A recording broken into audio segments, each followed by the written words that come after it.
Salam alaikum tout le monde, j'espère que vous allez bien. Je reviens vers vous avec un nouveau podcast qui va parler du déséquilibre dans les relations, qui à mon sens est quelque chose qui est anormal, puisque dans la matière, dans la vie, dans tout ce qu'on vit au quotidien, il est question en réalité d'équilibre. Donc c'est quelque chose dont j'ai pris conscience tout à l'heure, c'est pourquoi on ressort de cette relation avec autant de colère, avec autant de peine, etc., etc. Et en fait, j'ai réussi à comprendre ce qui m'a rendu aussi triste, ce qui m'a rendu autant en colère, et je vais vous expliquer pourquoi. Dans la vie, les amis, on apprend qu'effectivement, tout travail mérite salaire, et c'est quelque chose qui est vérifiable. Ce ne sont pas des salades. Si vous travaillez bien à un examen, que vous vous êtes donné dur, que vous avez écouté le prof, que vous avez été assidu, que vous êtes parti en cours, etc., normalement, vous allez réussir votre examen et vous allez obtenir votre diplôme. Et à contrario, les personnes qui n'ont pas été, qui ont mal travaillé, qui n'ont pas réussi à se lever le matin, qui n'étaient pas assidus, etc., ont moins de chances d'obtenir leur diplôme. Ce qui est tout à fait logique et tout à fait normal.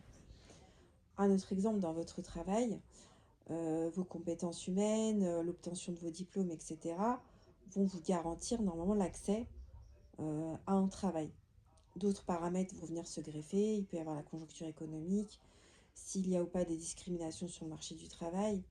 Mais si on était dans un équilibre naturel, le fait d'être quelqu'un de discipliné, d'être quelqu'un de sérieux, sur qui l'entreprise peut compter, etc., vous garantit l'accès à un emploi.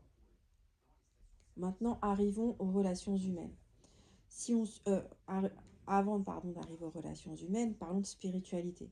La spiritualité et la religion vient corroborer mes propos. Faites un pas vers Allah subhanahu wa ta'ala. Il n'y a même plus une notion de déséquilibre ou d'équilibre, il y a une notion de déséquilibre positif. Allah en fait 10 vers vous. Donc la spiritualité vient corroborer, voire rajouter quelque chose dont on n'a pas forcément conscience. C'est que quand on fait un pas vers Allah subhanahu wa ta'ala, il n'en fait pas un vers nous, il en fait 10. Donc la spiritualité vient inverser l'équilibre, vient limite incorporer une notion de déséquilibre positif. C'est-à-dire que si tu fais juste un pas vers ton Seigneur, tellement la mission elle est rude, il en fera 10 vers toi. Parce qu'il sait très bien. On sait très bien aussi qu'en islam, un péché égale un péché, mais une bonne action égale 10, 15, 20, et que celle-ci est décuplée en période du mois de Ramadan, ou dans des périodes spécifiques où la récompense est décuplée. Donc il y a même la notion religieuse, spirituelle, du fait que 1 égale 10, d'accord? Donc c'est la notion de déséquilibre positif version la notion de déséquilibre négatif dont on va parler dans cette vidéo. Ce qui devrait être applicable dans l'ensemble des domaines comme le travail, les études, la religion, devrait s'appliquer dans les relations humaines et dans les relations amoureuses.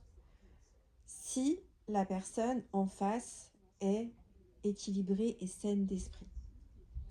Ce qui va se passer dans ce type de relation qu'on a rencontré, c'est un déséquilibre puissance 10 000. C'est-à-dire que vous arrivez en posture en vous disant bah moi j'ai travaillé dur sur moi-même, j'ai lu des livres, etc. J'ai placé Allah subhanahu wa ta'ala en premier dans ma vie, donc je mérite telle récompense. Donc c'est-à-dire que vous allez chercher votre récompense amoureuse et vous la méritez. Or, ce qui va se vérifier dans les relations qu'on a rencontrées, notamment celle-ci, dont on ressort totalement anéanti, c'est que s'applique le déséquilibre négatif. La personne en face va avoir ce qu'on appelle un ego surdimensionné. C'est pas vraiment très grave d'avoir un ego surdimensionné, mais vient se greffer des failles narcissiques hyper puissantes. Ce qui fait que ce qui devrait être applicable auprès d'un système ou d'une personne qui est saine d'esprit ne va pas s'appliquer. Les règles qui vont être appliquées dans cette relation sont en votre défaveur. Quand bien même vous travaillez dur, vous regardez plein de vidéos, vous essayez de conscientiser, libérer, etc., etc., la personne en face ne vous renvoie pas de récompense, ne vous renvoie pas la récompense que vous méritez. Pourquoi? Parce que elle a un ego surdimensionné et elle applique une règle qui est une règle fondamentale chez elle, c'est que recevra la récompense, pas celle qui la mérite, mais celle qui va se soumettre à son ego. Donc, si il voit en face une personne qui est juste, qui va lui dire les choses de manière juste, justifiée, etc., malheureusement, cette personne-là, ça ne suffira pas. Il faudrait que cette personne se soumette à son ego totalement déséquilibré. Ce qui fait qu'elle va décider que la personne qui devrait recevoir ne reçoit pas. Elle produit uniquement, mais elle ne reçoit pas. Donc elle va produire une énergie. Et cette énergie qui, elle devrait recevoir elle aussi sa récompense parce qu'elle le mérite, va aller en fait être fléchée vers une personne non méritante qui ne produit pas, qui ne produit rien, qui ne travaille pas dur pour obtenir telle ou telle relation, mais donc qui a compris la règle majeure de ce déséquilibre, c'est j'accepte de me soumettre à un ego surdimensionné parce que je veux récupérer la récompense. Et là, on est dans un jeu qui est totalement en dehors des règles du divin. C'est-à-dire qu'en apparence, on a l'impression que c'est des personnes qui nous parlent beaucoup d'invoquer le Seigneur, de lire le Coran, etc. Mais les règles du jeu qui s'appliquent chez eux ne sont absolument pas les règles du divin. Les règles du divin, c'est la justice. Et donc, c'est une jurisprudence précise. C'est le fait d'être discipliné au niveau de l'ego, au niveau du cœur, etc., etc.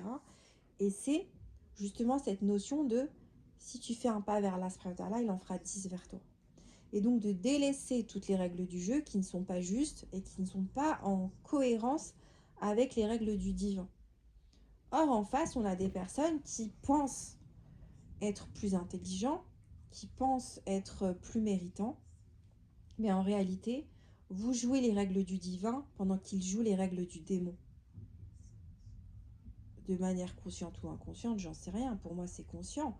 Quand tu décides que la personne méritante ne recevra pas la récompense juste parce qu'elle te dit les choses, qu'elle va titiller ton ego alors que tu en as besoin, parce que tu as clairement besoin d'éducation, tu n'as pas l'éducation requise, tu n'es pas prêt.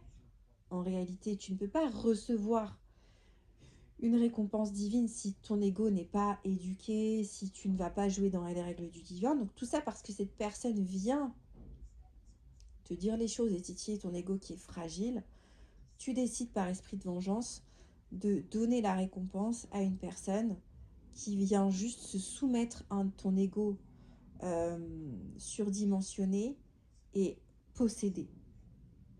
Et cette personne joue les mêmes règles du jeu que toi parce qu'elle va se soumettre à ça uniquement pour recevoir la récompense.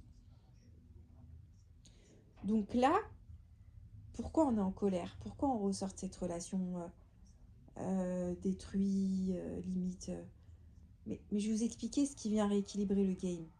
C'est que ce qui est vérifiable dans la matière, dans partout, ne se vérifie pas dans les relations. Et c'est lié à un déséquilibre, c'est lié au fait qu'on a... Les êtres humains ont effectivement cette possibilité de se soumettre à Allah subhanahu wa ta'ala ou pas. Et ceux qui ne se soumettent pas peuvent se retrouver en face de personnes qui se soumettent. Et donc on joue deux règles du jeu qui sont différentes. Les règles du jeu divine et les règles du jeu démoniaque. Et en fait, c'est que ça qui se rejoue dans cette relation. C'est qu'un ego fragile, surdimensionné qui décide de se venger et de donner la récompense à une personne qui est non méritante, ce qui fait qu'à un moment donné, on va exploser de colère et on va en avoir ras-le-bol. Des gens qui nous disent, oui, la réunion, franchement les amis, vous avez rien compris. Il n'y a pas de réunion possible à partir du moment où vous rééquilibrez. Parce que ce qui va rééquilibrer le game, c'est que Allah subhanahu wa ta'ala sait très bien dans quoi vous allez rentrer. Il vous fait rentrer là-dedans pour plusieurs raisons. Et soit on les a compris, soit on les a pas comprises. Purification de l'âme, expiation des péchés, comprendre ce que c'est que le tawhid, comprendre ce que c'est que le polythéisme majeur, mineur et caché, se rejoue le transgénérationnel et ce qu'on appelle l'annulation de la dette familiale, ce que dans certaines croyances on appelle le karma. Donc c'est très riche, c'est très difficile, c'est très compliqué. Donc on va rétablir l'équilibre par rapport à une dette peut-être transgénérationnelle, familiale, etc. On est choisi pour ça, c'est pour ça que l'on a, ils nous appellent les choisis. Franchement, être choisi, c'est généralement avoir un bon niveau de jeu dès le départ pour pouvoir passer tout ça. Et on va pouvoir libérer beaucoup de pactes, de nœuds, de transgénérationnels, etc. Et en même temps, Allah subhanahu wa ta'ala nous récompense. Donc en fait, celui qui va rééquilibrer tout ça, c'est notre Seigneur. Il sait qu'on part avec bille en tête qu'on fait ça pour lui, dès le départ. C'est pour ça que moi, je ne comprends pas les gens qui me disent, je suis dans ce type de parcours, mais initialement, ils avaient une foi qui était totalement inexistante. C'est quasiment impossible. Les gens qui tombent dans ce type de parcours ont généralement un bon training théorique au départ, qu'ils vont mettre en pratique durant le parcours. Donc ça ne concerne pas, si vous voulez, les gens qui initialement n'avaient pas la religion ou n'avaient pas de training théorique religieux au départ. Pour moi, c'est quasiment impossible. Vous faites des salades, vous inventez des histoires, tout simplement. Des gens qui rentrent dans ce type de parcours ont un package théorique assez bon, qui n'a pas été mis en pratique et qui va se mettre en pratique durant le parcours. Et en fait, Allah, il est choisi. Pourquoi? Parce qu'il sait très bien qu'on va pas se retourner, qu'on va pas retourner notre veste, qu'on va pas commencer à dire ouais, mais non, mais c'est Allah subhanahu wa ta'ala, etc. Ce qui est le cas en face. C'est-à-dire que nous, on a compris ce que c'était que le destin. On va comprendre au fur et à mesure ce que c'est que la responsabilisation versus la déresponsabilisation. Et en face, on retrouve des personnes qui se déresponsabilisent, y compris sur la destinée. Ah, mais, ah, Ushendir, ah, Qadar Allah, ah, mais c'est Allah subhanahu wa ta'ala. Et en fait, c'est ça qui se retrouve chez les personnes qui ont une foi faible, qui ne rentrent pas dans le jeu, qui n'assument pas, etc., etc. Nous, on ne retourne pas notre veste. On y va jusqu'au bout. On joue le jeu, etc., jusqu'au moment où c'est pas qu'on en a marre de jouer le jeu, c'est qu'on en a marre de jouer le jeu avec les mauvaises personnes. On en a marre de jouer le jeu avec une personne qui traite, qui est traître, qui trahit, qui retourne sa veste, qui n'est pas fiable, etc., etc. Et donc là, on arrête de jouer parce que on n'a pas que ça à faire, en vrai. D'être avec une personne qui a des failles narcissiques, qui est égocentrée, qui donne la récompense aux mauvaises personnes, bref, qui joue les règles du jeu de la trahison, le côté démoniaque. On n'a plus envie de jouer avec ce type de personne. Ce type de personne, on va la laisser face à ses responsabilités. Et on n'en veut plus, en fait, dans notre vie, c'est clair et net. D'accord? Donc c'est ça qu'il faut comprendre ici, c'est que à un moment donné, nous on sait que même dans une relation amoureuse, on en est totalement consciente, eh bien c'est les mêmes règles qui s'appliquent, aussi bien religieuses, aussi bien à l'école, aussi bien dans le travail, aussi bien limite dans les relations amicales. Pour nous, c'est non négociable. On sait très bien qu'une relation amoureuse, c'est aussi du travail et qu'on mérite notre récompense. Donc à un moment donné, quand on a une personne en face de nous qui donne nos récompenses à autrui, qui est là pour nous détruire, qui n'est plus en fait un allié, qui est en fait dès le départ un ennemi, une personne qui veut qui n'est même pas allié avec nous, qui en réalité est en compétition avec nous. Mais une fois qu'on sait ça, ben, en fait, on n'en veut plus, ça ne nous intéresse pas, parce que c'est pas ça la relation. Vous comprenez? Et pourquoi c'est au fur et à mesure, il y en a, ils parlent de switch, etc. C'est pas forcément du switch qui se passe, c'est juste que la libération traumatique fait qu'on n'est plus la même personne qu'au départ, qu'on s'équilibre, qu'on voit plus clair, qu'il y a des choses, on se dit, mais vas-y, c'est plus possible. Et là, maintenant, quand on observe cette personne en se disant, mais comment elle a... On se dit, mais en fait, c'est pas nous le problème. Nous, on était à peu près équilibrés, même si on avait des choses à travailler. On était prêts à les travailler. Et d'ailleurs, moi, la première, j'ai vu 1 milliard de vidéos pour me dire, allez, Asma, c'est une occasion fulgurante de libérer tes traumas, etc. On a une personne en face qui ne veut absolument pas nous montrer, qui veut nous invisibiliser, qui veut tout minimiser, etc., etc. Mes frères, reprends ça, libère-nous. On n'en veut pas de cette relation, en fait, qui nous impose même, limite, ça. C'est-à-dire que c'est imposé, c'est-à-dire que nous, on n'en veut pas forcément, mais c'est imposé, parce que la personne veut s'imposer, imposer ses règles, imposer ses lois, ne sait pas ce que c'est qu'une relation équilibrée, ne sait pas ce que c'est que le libre arbitre de la personne en face, joue la loi de l'omerta, joue la loi du silence, tu n'as pas le droit de parler, tu n'as pas le droit de dire les choses, etc., etc. C'est quelque chose qui fonctionne comme ça dans sa propre vie. À un moment donné, vous allez lui renvoyer le message suivant. Ça se passe certes comme ça dans ta propre vie, mais ça ne se passe pas comme ça dans la nôtre. Donc ce n'est pas compatible. Voilà, reprends ta vie, moi je reprends la mienne. Ça a été l'occasion pour nous de libérer nos traumatismes. Allah subhanahu wa ta'ala a rééquilibré le jeu en nous octroyant au fur et à mesure des récompenses à vie. Et ça vient corroborer cette histoire de déséquilibre positif, c'est-à-dire que Allah subhanahu wa ta'ala nous a envoyés dans un jeu pour lequel il a fait un rééquilibrage plus que positif pour nous permettre en fait de passer l'épreuve. Ok? Cette personne, elle a été choisie à ce moment-là, mais elle ne nous correspond plus à l'instant T.